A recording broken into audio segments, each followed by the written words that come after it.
Karena kalau dibandingkan sama arc lain, menurut orang-orang, ketegangannya tuh kurang. Shikuro ini adalah salah satu bukti sebenarnya di awal-awal cerita One Piece, bagaimana Oda Sensei itu segitu jeniusnya membuat sebuah karakter. この番組はご覧のスポンサーの提供でお送りします。 Oke, saya Minasan, saya kembali di Speak. Jadi kali ini aku akhirnya kembali bahas One Piece. Yang mana aku tuh bertanya-tanya kenapa sih aku dimintain bahas One Piece gitu ya. Yang bahas One Piece di YouTube udah banyak. Minta maaf buat op-lovers di luar sana. One Piece yang sekarang tuh kurang begitu menggugah buatku. Karena satu, tadi aku bilang yang ngebahas terlalu banyak. Dunianya kelewatan luas, pacingnya ampun-ampunan, dan tentu teorinya terlalu liar. Aku sumpek sendiri, ngerti sumpek gitu ya, gerah sendiri gitu ngelihatnya sebenarnya. Jadi agak aku hindari sebenarnya ngebahas One Piece. Tapi kalau diminta ngebahas One Piece yang klasik gitu ya, sebelum time skip, oke, tentu aku ladenin. Dengan senang hati aku bikin. Sama kayak konten kali ini, sebuah pembedahan arc yang out of the box, arc Desa Sirup. Siapa coba yang ngebahas arc Desa Sirup di tahun 2022? Ini jelas kalian tahu salah satu arc yang paling mungkin dilupakan oleh banyak sekali orang karena ini masih awal-awal banget, dirasa nggak begitu menarik juga gitu barangkali. Tapi buatku pribadi ini arc yang paling sering aku baca kali. Ini volume 3, 4, 5-nya One Piece. Aku nggak ngerti udah berapa puluh kali aku baca. Jadi mari kita bedah arc satu ini, arc lawas ini sembari kita sembari nostalgia gitu ya, menikmati masa-masa lalu, menikmati ketika One Piece masih awal-awal cerita. Jadi mari, silakan like, subscribe. Kalau menyukai pembahasan kali ini, jangan lupa di follow Instagram Soundspeak. Sebagai sobat cinta anime, sebagai sama otaku, penikmat One Piece, mari kita berbagi pendapat. Tapi ingat, jangan sampai jangan berdebat. Cukup bermain sebagai penikmat dalam sesi diskusi hangat.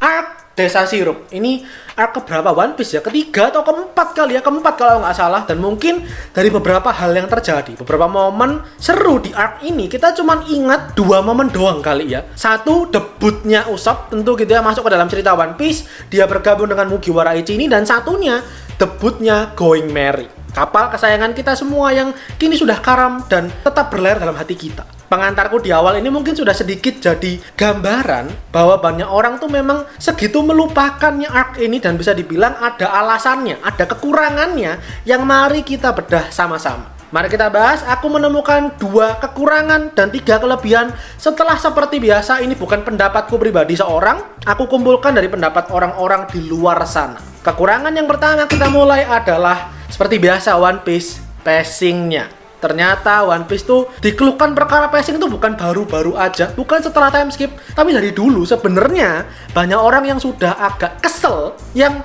bisa nggak sih aku skip ini arc karena dirasa memang ceritanya terlalu lambat, terlalu dragging. Ini arc itu 10 episode animenya, dimana kalau aku inget baik-baik nggak ada atau nggak terlalu banyak filler scene-nya. Tapi memang durasi tiap scene-nya itu banyak yang agak diperlama. Sehingga orang-orang mengeluhkan ini tuh harusnya bisa kok dibikin jadi 7 episode doang. Dan akhirnya ya itulah, banyak orang mengeluhkan perkara pacingnya yang lumayan lambat di arc ini. Kekurangan yang kedua adalah biasa. Banyak orang merasa ini arc biasa. Biasa ini ditinjau dari 2 perspektif.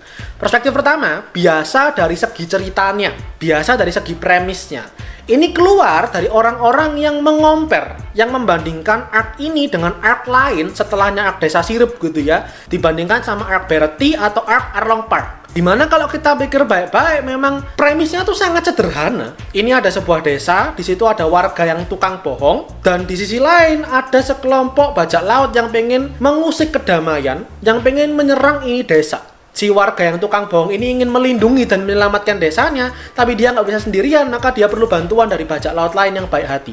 That's it, ya kan? Itu doang kan premisnya sebenarnya. Nah, ini dirasa nggak begitu menyenangkan, nggak begitu seru. Karena kalau dibandingkan sama arc lain, menurut orang-orang, ketegangannya tuh kurang.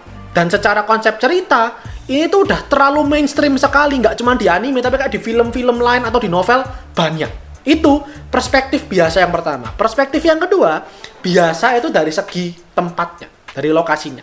Kita tahu betul kalau kita ngikutin One Piece gitu, ratusan episode, bukan ratusan, udah ribuan bahkan ya. Ribuan episode, ribuan chapter, kita tahu betul bahwa Oda Sensei khasnya adalah berhasil memberikan lokasi-lokasi dengan pemandangan, dengan arsitektur, dengan keunikan tempatnya yang banyak sekali itu sangat legendaris. Gak cuman enak dilihat mata, tapi nyantol di kepala.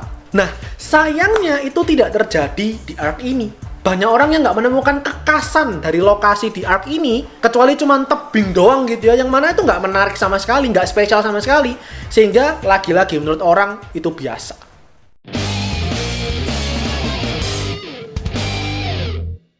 Nah, itu tadi 2 kekurangannya, dan mari langsung kita bergeser ke kelebihannya yang ada 3. Ini agak susah nih, menemukan kelebihan untuk ARK ini tuh susah, karena kalau kalian cari gitu ya pendapat orang-orang di situs manapun, banyak orang tuh yang ngedumel, ini ARK tuh bosen. Tapi setelah aku tonton ulang, aku amati, kelebihan yang pertama, ini adalah ARK penting, karena mulai ARK ini, gaya narasinya Oda Sensei itu mulai kebentuk.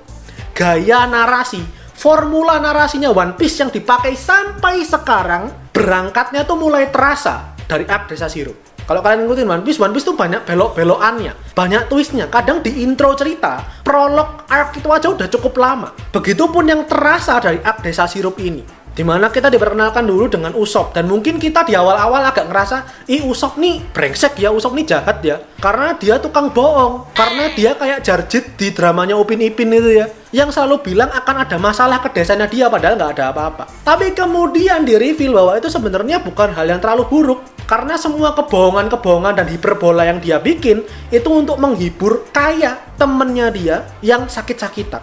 Itu satu contoh premisnya One Piece. Kalau kalian amati di tiap arc akan ada premis yang seperti ini.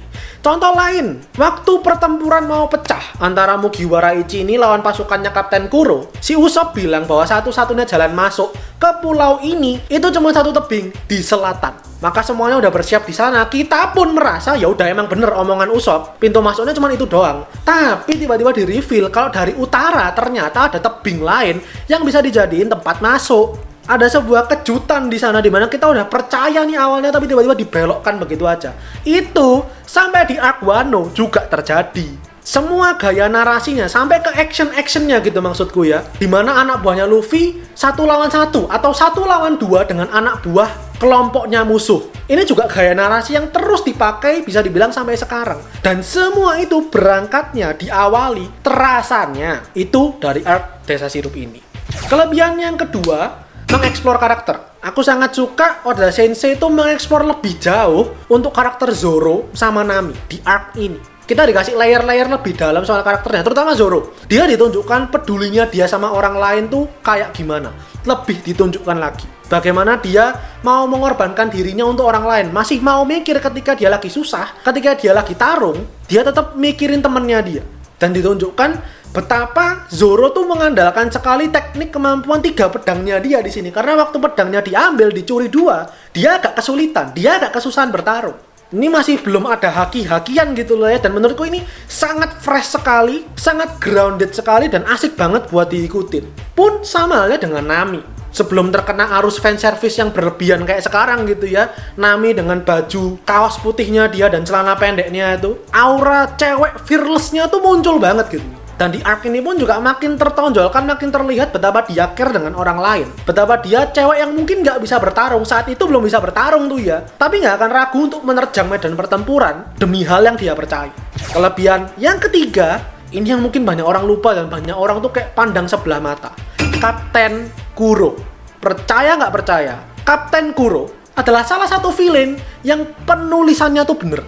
Penulisan karakternya tuh ya, itu bagus banget.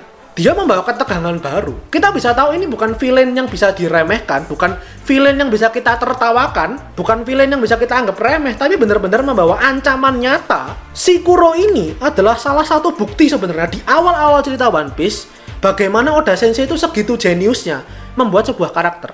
Tapi orang-orang kayak nggak lihat aja gitu maksudku, kayak antara nggak lihat, nggak peduli, atau lupa. Motivasi dia bagus banget. Dia sebelumnya bajak laut, tapi karena dia tuh nggak nyaman, nggak tenang sebagai bajak laut, tiap berapa hari sekali dikejar angkatan laut, tiap berapa hari sekali ditembakin meriam, hidupnya nggak bisa tenang. Maka dia memutuskan untuk berhenti jadi bajak laut.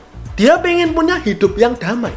Maka dia bahkan memalsukan kematiannya dia, seakan-akan orang ini sudah dieksekusi. Bajak laut Kapten Kuro sudah dieksekusi dan nggak pernah ada lagi di muka bumi. Tapi kemudian aspek lain, twistnya dia dapat. Dimana dia diperkenalkan awal-awal sebagai butler, sebagai pelayannya Kaya, yang kesannya orang baik, orang yang sangat setia kepada si Kaya, selalu mengutamakan dan mempedulikan si tuan putrinya ini. Tapi ternyata di-reveal semuanya kalau dia punya niatan jahat. Dia pengen hidup tenang dengan membunuh Kaya supaya bisa dapat warisannya, supaya punya aset, harta, duit semuanya, dan dia bisa hidup dengan bahagia.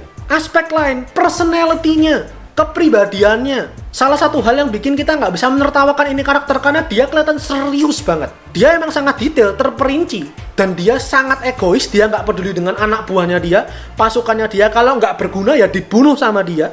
Arogansinya, kesombongannya dia, itu paket lengkap banget menurutku. Sebuah villain yang sederhana, mainstream, tapi penulisannya tuh bagus, eksekusinya bener. Jadi nggak harus bicara soal crocodile dulu, nggak usah bicara soal Enel dulu, nggak usah bicara yang mulu-mulu dulu lah. Kapten Kuro itu salah satu villain yang bagus banget di One Piece sebenarnya.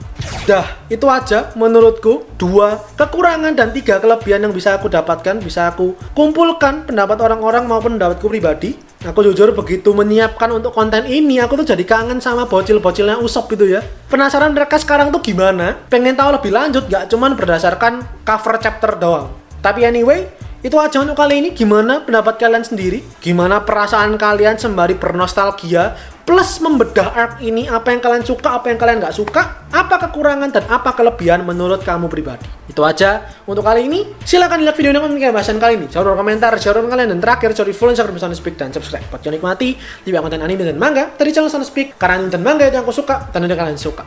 So I'll see you guys in the next video. Ida, saya minasan.